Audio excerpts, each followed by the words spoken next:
இது யோகேஸ்வர் காய்கறி வைத்திய முறை பற்றிய ஒரு சிறு பதிவு. இப்போ நம்ம பார்க்கக்கூடிய விஷயம் என்ன அப்படின்னா ட்ரை காஃப், வறட்டு இருமல். இந்த வறட்டு இருமல் ஏன் ஏற்படுகிறது? உடம்புல ஈரப்பதம் குறையும் பொழுது வறட்சி ஏற்படும். அதனால் ஏற்படுவது தான் வறட்டு இருமல். சரி, ஈரப்பதம் குறைவதற்கு காரணம் என்ன அப்படின்னு பார்க்குறப்போ உடம்புல சளி சவ்வு படலம், மியூக்கஸ் மெம்பரேன் இருக்கு.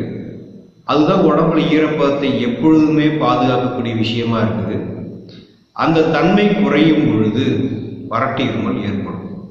ஈரப்பதத்தை தக்க வைப்பதற்கும் சமநிலைப்படுத்துவதற்கும் என்ன செய்யலாம் அப்படின்னு பார்க்குறப்போ எப்பயுமே உடம்புல அந்த தன்மையை நிலைநிறுத்துவதற்காக இறைவன் படைத்தது தான் வெண்டைக்காய். ஸோ வெண்டைக்காய் ஒரு 10 நிமிஷம் வெந்நீரில் ஊற போட்டுட்டு, வேக வைக்கக்கூடாது, ஊற போட்டுட்டு சும்மா கடித்து அப்படியே பச்சையாக மென்று உமிழ்நீரோடு கலந்து காலை, பிற்பகல், இரவு 3 நேரம் சாப்பிட்டாங்க அப்படின்னா கட்டாயம் வறட்டு இருமலானது மிகவும் வேகமாக, மிகவும் துரிதமான முறையில் குணமாகும். இந்த விஷயம் நிறைய பேர் இதை கடைபிடிச்சு நிறைய நல்ல பலன்களை எடுத்திருக்காங்க.